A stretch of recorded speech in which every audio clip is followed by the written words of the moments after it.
Lee Remick was meant to become a sensation thanks to the detective. It almost ruined her instead. One scene went so badly that people should have been crying, but instead they were laughing. But the story doesn't end there. Now, the terrible truth about her failed marriage, the movie role that ruined her image, and the terrible reason she vanished from Hollywood at the height of her career comes to light. December 14, 1935, was Lee Remick's birthday. Massachusetts's Quincy. Running a family-owned department store, her father, Frank Edwin Remick, was a Harvard-educated businessman. Her mother, Gertrude Margaret, loved the performing arts and was an actress. Bruce was the older brother of Lee as well. Her maternal great-grandmother, Eliza Duffield, was an English preacher, and her family had both Irish and English ancestry. When she was 7 years old, her childhood took a serious turn. Her mother went to New York City with her and Bruce after her parents' divorce. Although leaving Quincy's comfort zone was difficult, Fresh York offered a plethora of fresh opportunities. Determined to provide her with the greatest education possible, her mother enrolled her in Miss Hewitt's classes, a prestigious private school on the Upper East Side of Manhattan. Lee started taking ballet lessons at the Swoboda School of Dance at the same time, studying under Maria Swoboda, a former dancer for the Bolshoi. Charles Weidman was her modern dance instructor, and she also took acting and theater design classes. Her biggest love for a long time was ballet. She took it seriously and worked hard to master each motion. Her interests, however, started to change as she grew older.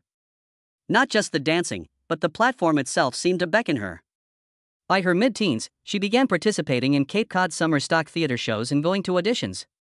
Her passion for performing was enhanced by these encounters, which also offered her a taste of professional acting.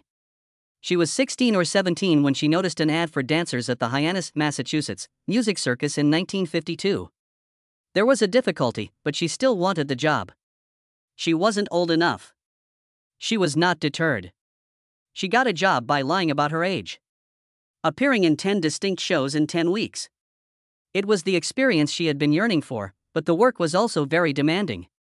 A year later, at the age of 18, she debuted on Broadway in the comedy Be Your Aid, which she co-wrote with Reginald Denham and Mary Orr. It should have been a thrilling time, but there were unforeseen difficulties. Due to stringent regulations, pupils at her school were not allowed to take part in professional shows. Because of her violation of those regulations, the administration had to determine whether she could continue to be enrolled.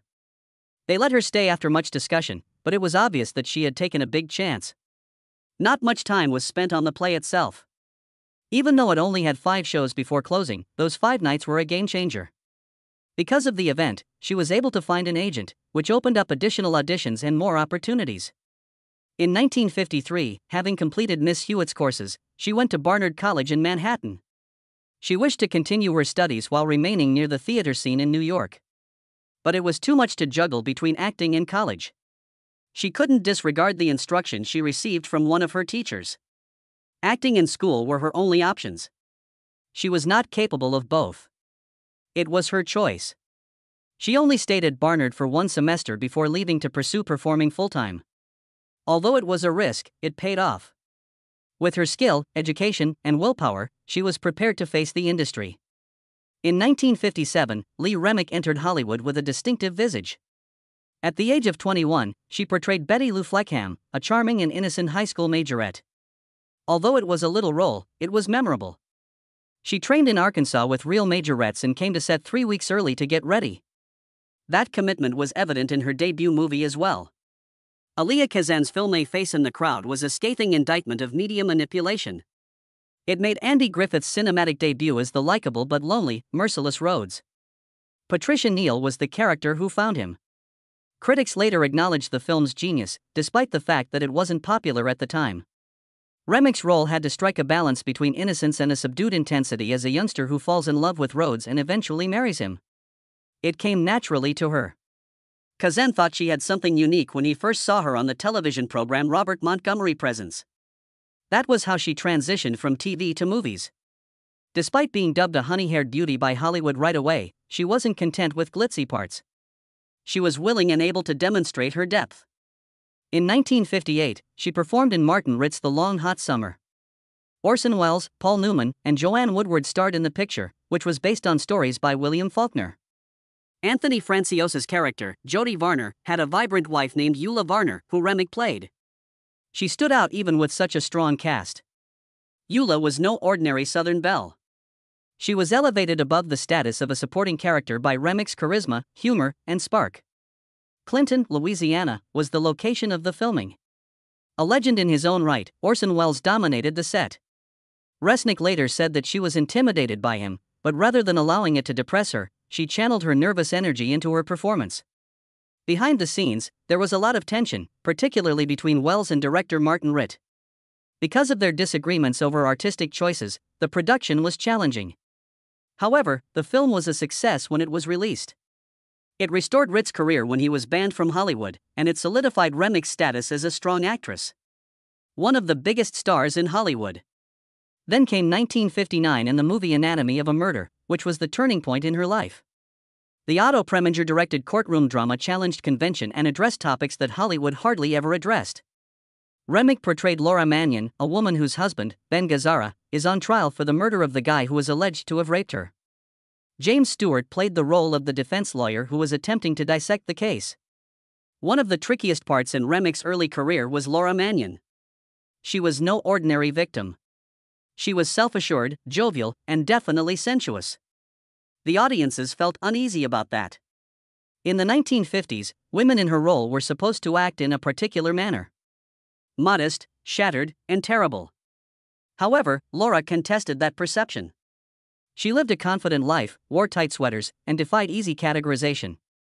She became one of the year's most talked about figures because of her complexity. The movie itself created controversy.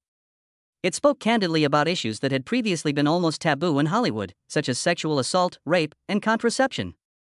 Because of its graphic discourse, some places even outlawed it, yet the controversy only contributed to its success.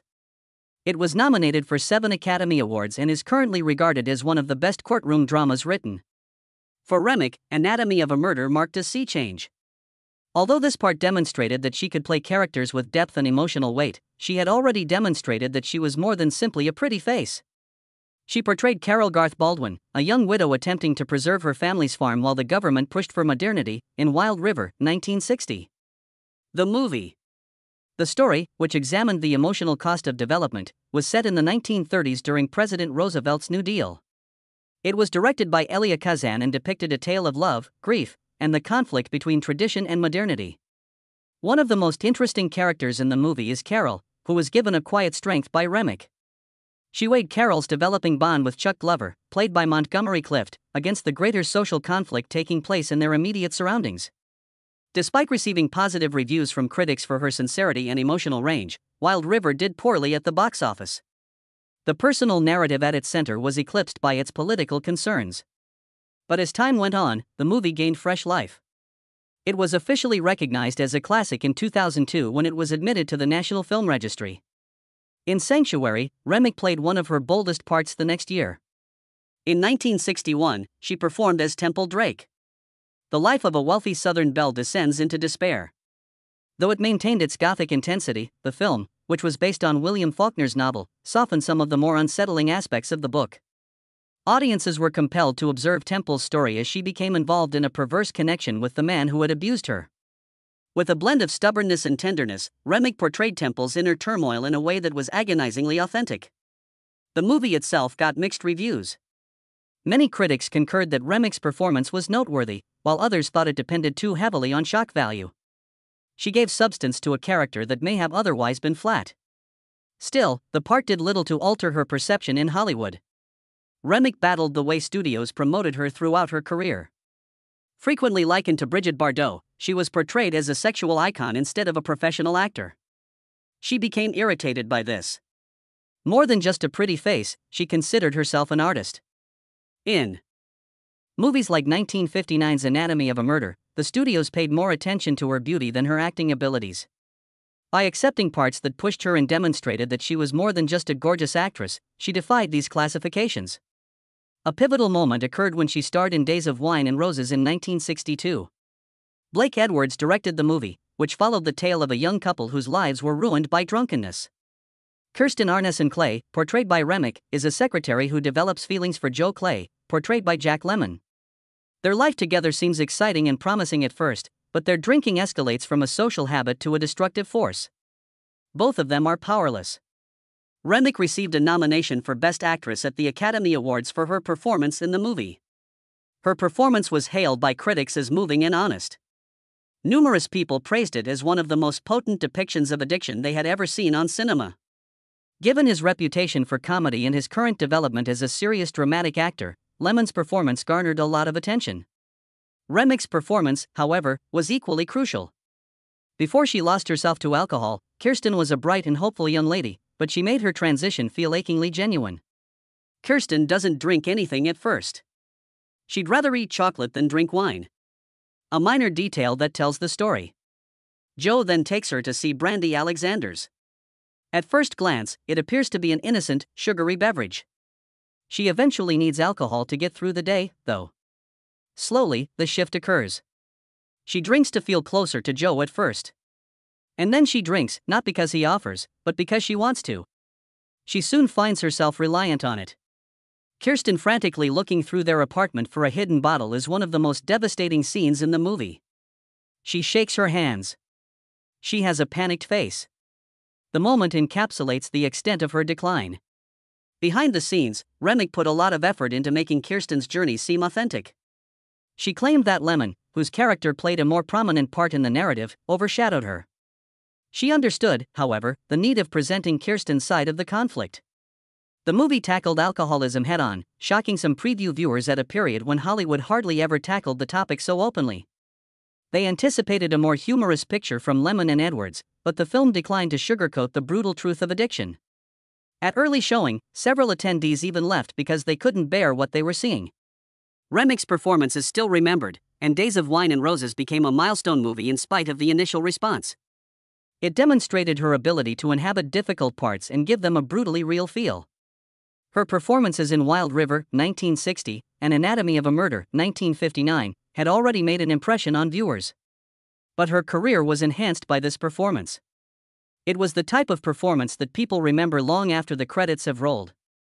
Although Lee Remick had several difficult roles throughout her career, the 1968 film The Detective forced her to venture into uncharted territory. She portrayed the unhappy wife of Frank Sinatra's character, Joe Leland, Karen Leland, in the film. The movie dealt with serious issues like homophobia and police corruption, but Karen's plot didn't fit in. It served as a diversion rather than an enrichment, making her character a scandal rather than an important aspect of the narrative. Karen was depicted as a lady who was battling nymphomania, a phrase that was popular in the 1960s. Instead of delving deeply into the challenges of female characters to sensationalize them, the film's treatment of her plot was criticized. Some said she was reduced to a minor story point that only served to stir up discussion. Her troubles were not tied to the film's larger themes, so her parts appeared unconnected and detracted from the main plot. There was a surprising response to one scene in particular. It felt more exploitative than creative when the camera hovered over her body during a private moment between Remick and Sinatra. Audiences laughed at what should have been a dramatic shot because they thought it was awkward rather than powerful. Instead than heightening the tension as the filmmakers had hoped, the sequence revealed a discrepancy between the audience's reaction and their intentions. Remick apparently didn't like the way her character was treated. She assumed the part with the expectation of a multi-layered, intricate character. However, a large portion of her screen time was spent on things that didn't seem important. The discrepancy was noted at the time by critics. In contrast to the film's powerful premise, Karen's story felt flimsy. Remick's performance was noteworthy, though. She added sensitivity to a potentially one-dimensional role. She was able to lift the material despite the detective's criticism, demonstrating once more her ability to make even a bad writing appear interesting. However, the movie served as yet another illustration of the 1960s Hollywood trend of misusing female characters for shock value at the expense of deep narrative. She had encountered a different sort of obstacle in Baby, The Rain Must Fall, 1965, 3 years prior. This time, the writing wasn't the only thing that was difficult. And it was behind the scenes.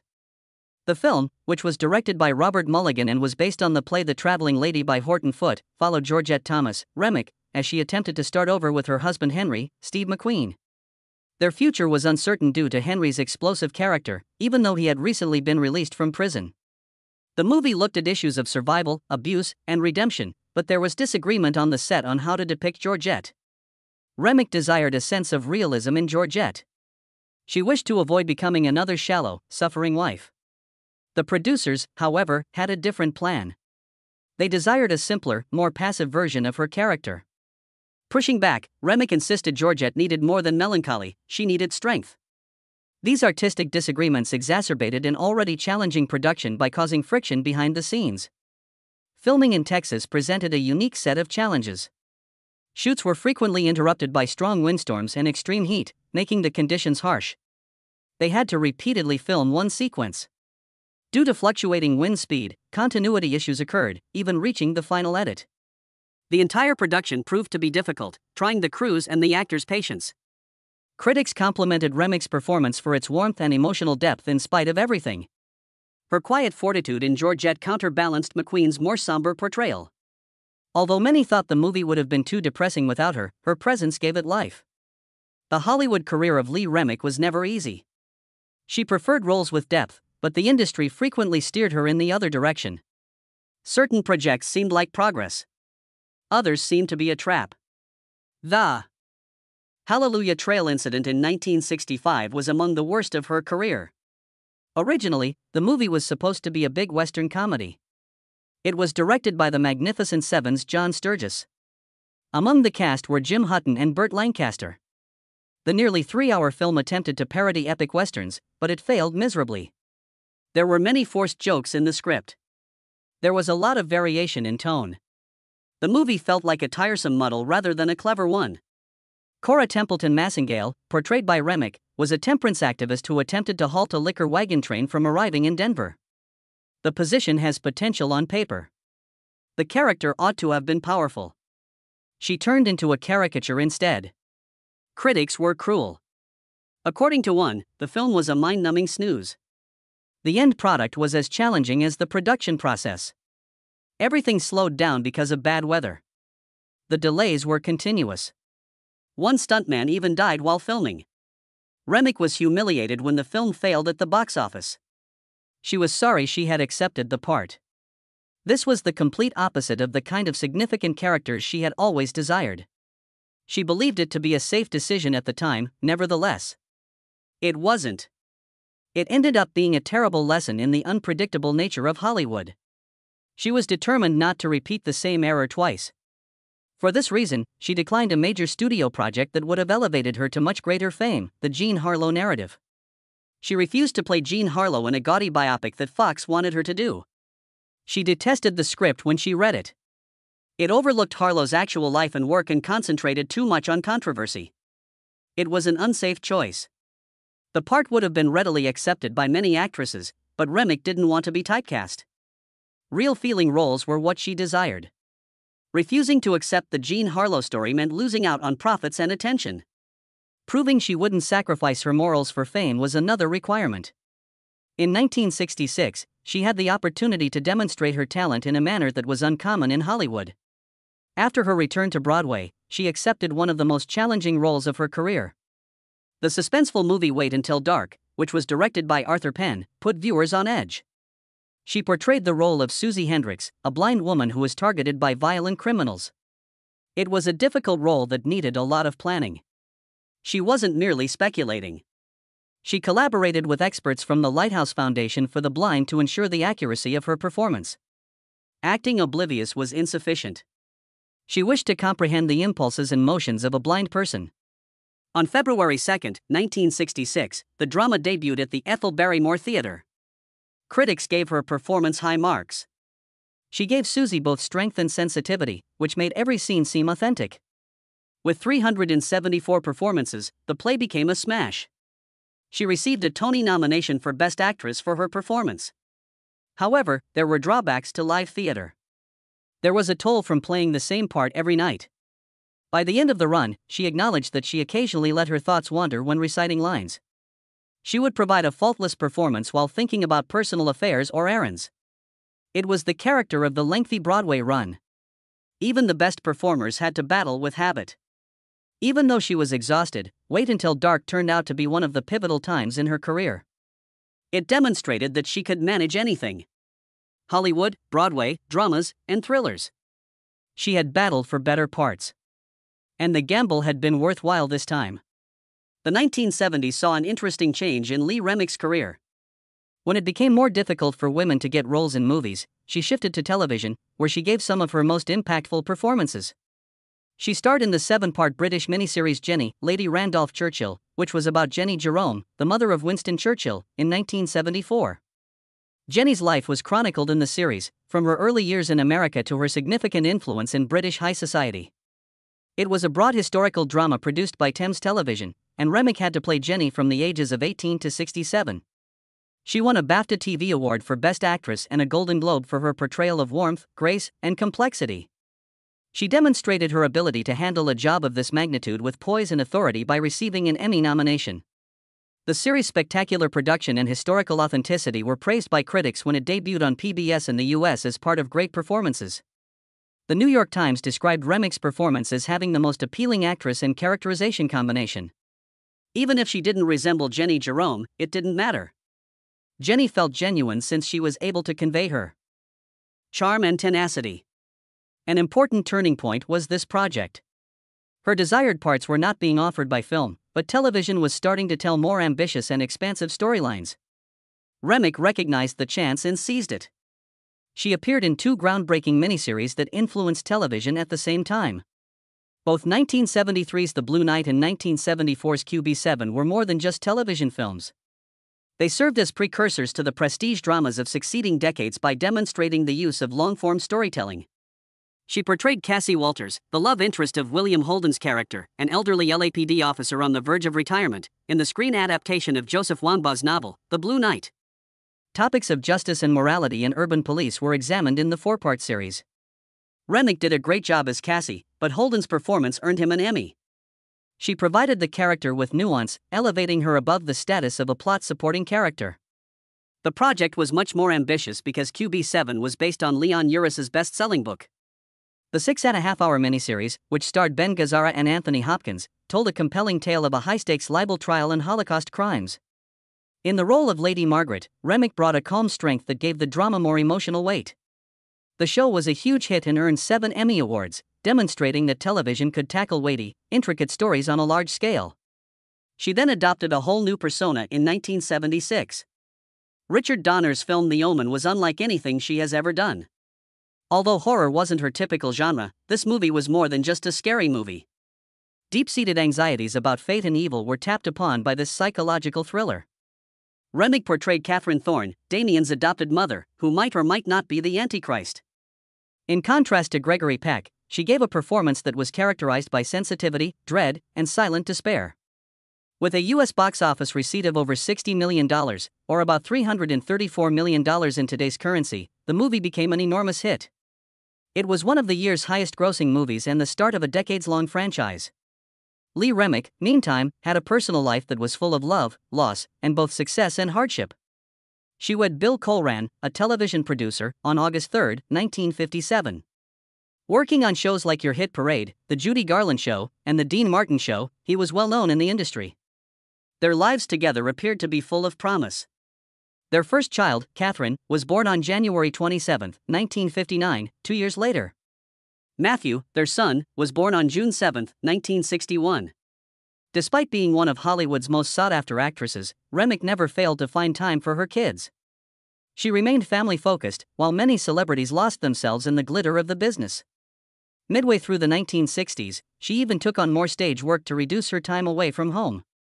However, it was difficult to juggle a hard work, marriage, and parenthood.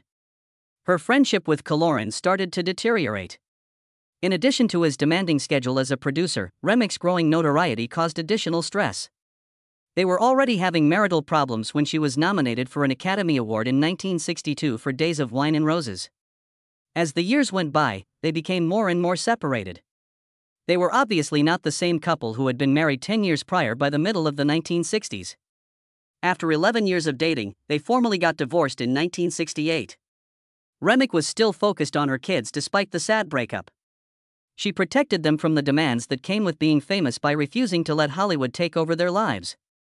Soon after, she fell in love once more. Working on the movie Hard Contract in 1969, she got to know British producer Kip Gowan. His prior work included big motion pictures such as The Lion in Winter, 1968, Far from the Madding Crowd, 1967, and Darling, 1965. There was a change in him. December 18, 1970, was their wedding date. And this time, Remick was able to find the equilibrium she was seeking.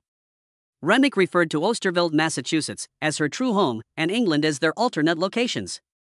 She felt at peace with the slower pace there. She kept acting but only took on parts that were meaningful to her. Gowans helped her career along. Moreover, they collaborated on a number of television movies, such as The Women's Room, 1980. Rearview Mirror, 1984, Of Pure Blood, 1986, and The Letter, 1982. Until the end of her life, they were married. Everything then changed in 1989. Remick began to feel particularly exhausted while filming in France. When the fatigue persisted, she initially believed it to be the flu. Following a CAT scan and a chest X-ray, the physicians discovered malignancies in her lungs and kidneys. The diagnosis was catastrophic.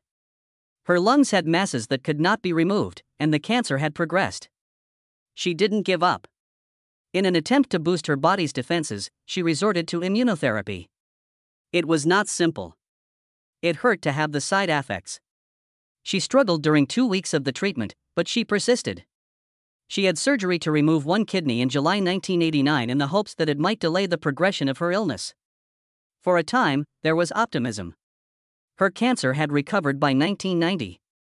Believing she had overcome the odds, she even briefly went back to acting. However, the relief was short-lived. The cancer returned after that year, this time with greater vigor. There were no further therapy alternatives available by the middle of 1991. She chose to forego medical treatments and live out her last months in peace with her loved ones. The last time she appeared in public was on April 29, 1991. Hollywood gave her a star on the Walk of Fame as a tribute. Despite her obvious weakness, she stood gracefully. To celebrate her, some 150 fans attended, some of them held signs that said, "I love you, Lee." Attending to honor her profession and the person she was outside of the screen were close friends Jack Lemmon and James Stewart. Lemmon, with whom she had collaborated on Days of Wine and Roses, referred to her as one of the best actresses he had ever encountered. She died on July 2, 1991, in her Brentwood, Los Angeles, home, just 2 months later.